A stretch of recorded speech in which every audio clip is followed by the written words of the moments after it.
Hello everybody and welcome back to Joe Grisafi's video game mail call. I only have two packages today.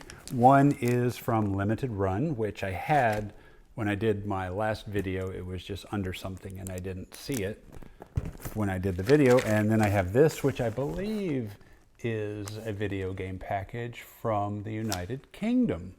I could be wrong, so we'll be surprised together. Yeah, okay, it says metal pin badge. This says metal pin badge, but it's a big thing. So surprises are in store. Let's go right into Limited Run. I often comment on the packaging itself, and this arrived in good shape. So this didn't take any damage exterior-wise in shipping.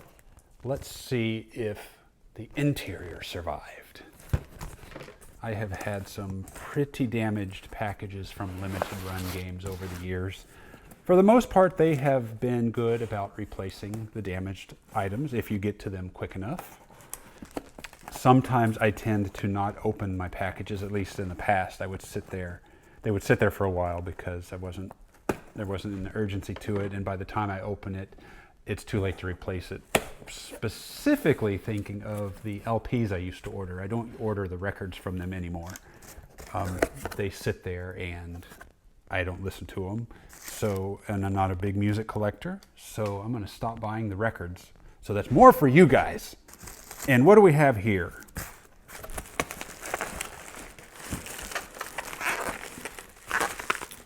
Everything looks like it arrived okay. There's a okay. This is a bigger package. There's more stuff in here than I thought. Paper that filled the voids.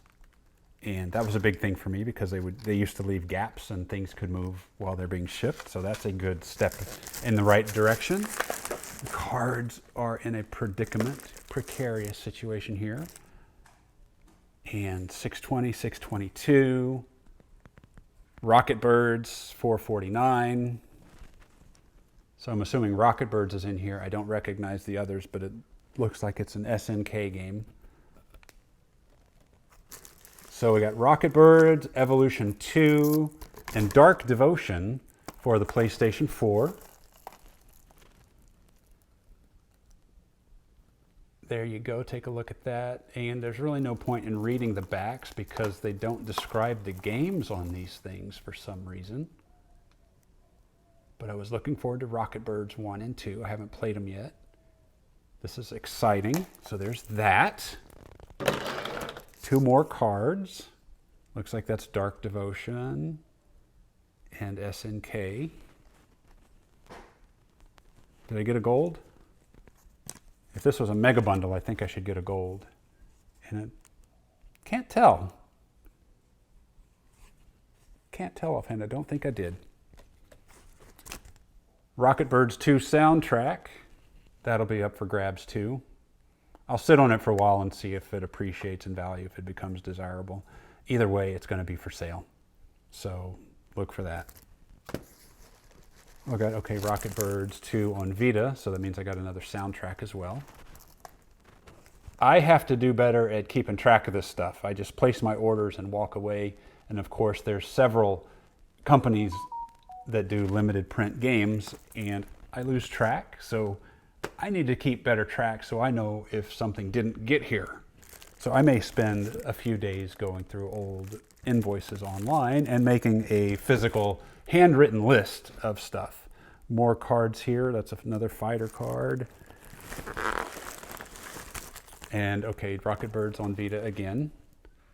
The Vita games I tend to buy two when I can, because we don't know when the last Vita game is going to come out. And my gut says the last Vita game to be released is going to be in demand. And it may have already come out and we just don't know. Rocketbirds soundtrack. That means I got another PS4 in here. Yeah, there it is. So there's my other PS4 Rocketbirds. One for my personal collection, one to possibly trade or sell. More trading cards. Nope, doesn't look like a gold there. That's fun. pretty sure I'm going to unload the most of my trading cards.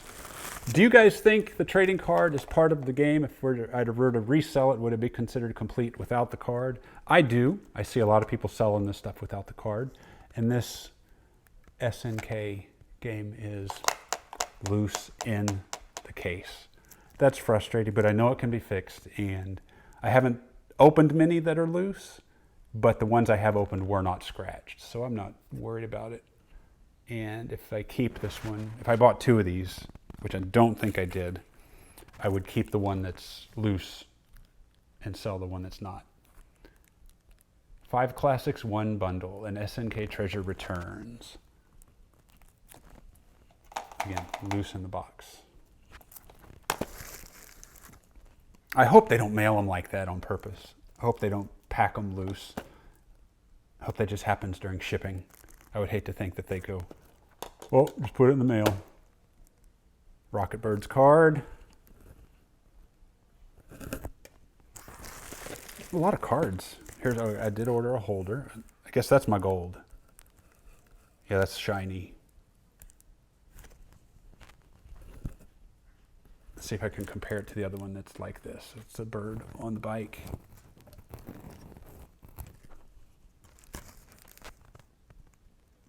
Yeah, the one in the case is the gold one, so that's the rare one. Good. I think I will keep all the gold cards that I get and leave it at that. Keep the gold cards and keep the cards from the games that I love. I got to learn to not want everything that becomes available. I said in my other video, one of my other videos, that I am a completionist at heart. That means if I start to buy something and there's a set, I tend to want the whole set. I need to stop that because that's when things get expensive. If I try to finish a whole set, I mean, even if it's a trading cards that aren't that expensive, that's money that gets spent that doesn't need to be spent. These are fun, the limited run newsletters. Is anybody saving these as collectibles? I'm not worried about it myself, but I'm wondering if other people are. Answer's probably yes, don't you think? There's that. And last but not least, the SNK Collector's Edition 5-in-1 Classics. And looks like it arrived in good shape. Just looks like pressure pushed the back end a little bit, but it doesn't look damaged. That's a nice looking case there. And this is number 4 in the SNK set. I don't know if I skipped any of these, but I'm not, again, this is where I don't want to be a completionist because these are expensive and chances are real good I'm going to start selling off my collector's editions of games that I don't care about. Early on in the limited run series, I would buy everything like many people did. It got too expensive. And while some of these have gone up in value considerably, others have not. So I think I'm going to start unloading the ones that I don't care about. And there are quite a few that I bought strictly because they're limited and with the hopes that they would go up in value. And in some cases, I was very fortunate. In more cases, they are either at retail or you have to sell them at a loss. And that's what I'm going to have to do, bite the bullet and let the stuff go. I'm anxious to see what their PS5 collection starts to look like, and I'll probably buy the first few out of the gate and then not be as crazy as I was with the PS4 and the Vita games because that just got out of control financially. And that's it for the limited run mail. Let's open this United Kingdom item.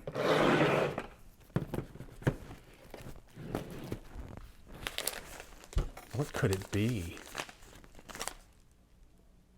Commercial items only, if known inter-HS tariff and origin. From Mike Tucker, the old Bitmap Bureau. God, this doesn't ring a bell. Hopefully it's something really cool.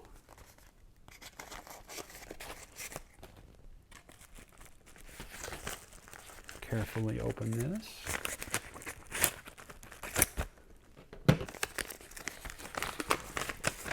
whatever it is. They took extra care packing it. It's in a box inside the bubble wrap envelope. That's very good. But what's the metal pin? Metal pin badge. BBXCDRNAK. God, that doesn't ring a bell. So there's that. There's nothing else in the envelope.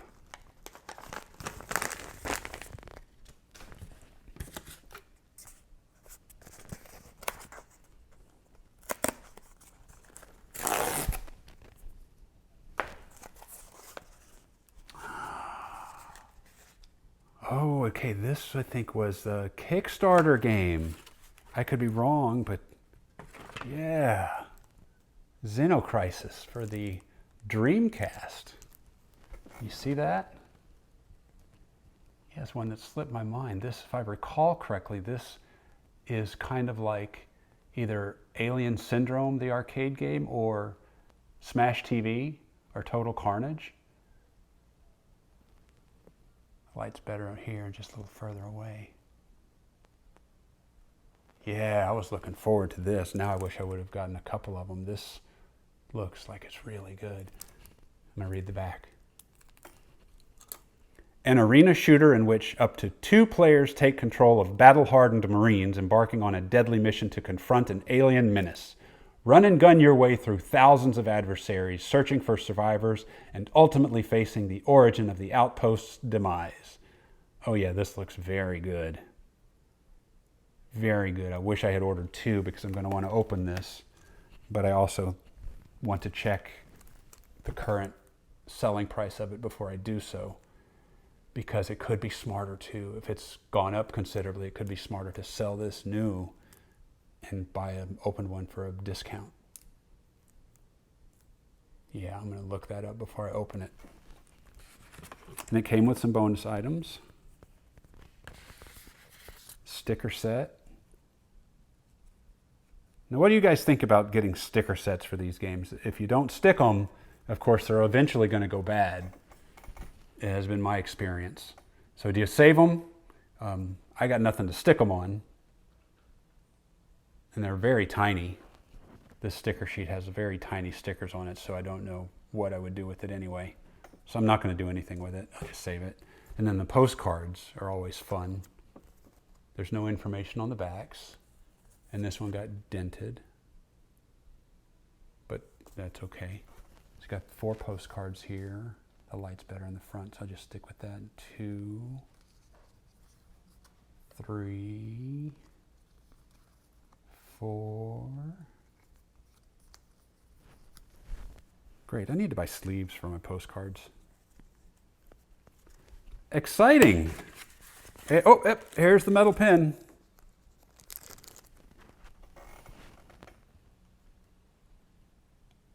I got excited about collecting these enamel pins a couple of years ago. It's cooled off for me. I don't know if that's like if they've become very collectible or not, because I haven't looked into the resale value. I bought pins for things that I liked, of course. I didn't go crazy with that. But even then, at 10 or 12 bucks a pop, they still get expensive. And there's so much cool stuff out there. How are you guys dealing with it? You know? How do you I guess I just have to practice a little more willpower. I used to be really good at the willpower thing, but there's so much cool stuff. And I'm going to admit that I do start to suffer from FOMO, fear of missing out. So I will buy stuff thinking I'm not going to be able to get it later. And knowing that I can always sell it even if it's at a small loss. But then again, I never get around to selling it. I have been very active on eBay during the pandemic, and I've sold over 100 items, and it was a good feeling to get some of that stuff gone. But then again, those are items that I had intended to sell all along. That's a little easier to do. When it gets down to stuff that I really like, it's going to be more difficult. And it came in this little protective cardboard case. Well, guys, that's it for today's video game mail call. If you enjoyed it, please like and subscribe. Comment. I would love to read what you have to say, and I'm getting pretty good at responding. And I appreciate your time, and thank you again. And there will be another video game mail call probably very soon. Thanks for watching. Goodbye.